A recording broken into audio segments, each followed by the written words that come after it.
Terkait hadis ke-6, bagaimana dermawannya Nabi SAW, ada ustadz yang mengatakan bahwa terlarang memberi pengamen atau pengemis, khawatir menimbulkan kemalasan bagi mereka. Dalam kehidupan saat ini bagaimana mengkolerasikan dengan hadis tersebut? Mohon penjelasan Ustaz. Memang serba apa namanya? Serba dilema ya. Ada pengamen minta ya. Dan kita tahu dia pengamen, apalagi dia masih muda, kemudian kok minta-minta. Dan minta-minta adalah perbuatan tercela ya.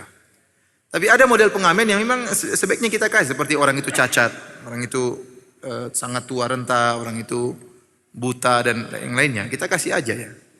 Saya pernah ketemu seorang, dia cerita, Ustadz saya ini pernah main ke rumah orang yang buta.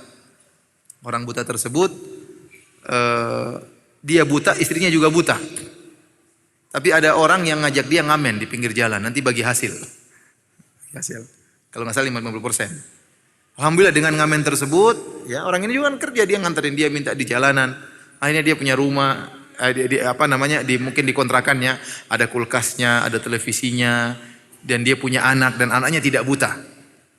Jadi bapak ibunya buta dan anaknya tidak buta. Nah kalau kita bilang jangan kasih, terus siapa yang melihara mereka ini? Siapa yang melihara mereka? Ya. Benar bahwasanya fakir miskin dan orang terlantar dipelihara oleh negara, tapi ternyata negara kita belum begitu mampu. Ya. Masih banyak utangnya qadarullah ya. Belum mampu untuk bisa menangani seluruh orang-orang yang miskin. Beda kalau di Arab Saudi, mungkin kita tidak perlu kasih. Ya, bahkan dianjurkan untuk tidak dikasih, orang datang minta di masjid. Karena kalau benar-benar dia susah, pasti ada yang menyantuninya. Kalau dia bisa menyebutkan dia susah, dia akan datang dan akan ada yang menyantuninya. Seperti saya dengar janda di sana dikasih bulanan 4.000 rial kalau nggak salah, janda ya. Janda suaminya meninggal ada uang bulanan ya. Tapi kalau di sini ya kita dapati ada orang benar-benar susah, kita kasih aja. Ya. Ini nggak jadi masalah yang benar-benar pengamen tapi benar susah. Tapi bagaimana yang muda? Yang muda ya, atau bawa gendong anaknya dicubitin terus biar nangis. Ada sisi pandangan sebagian ustadz benar, jangan dikasih nanti kebiasaan. Ada lagi pandangan yang lain, kasih aja, tidak apa-apa dia mengamen, kasih aja. Urusan dia nanti, itu urusan dia dengan Allah Subhanahu Wa Taala. Ente ingin kasih. Ya. Saya pernah di Masjid Haram, ada orang minta-minta, dan ini sering terjadi, dia bohong.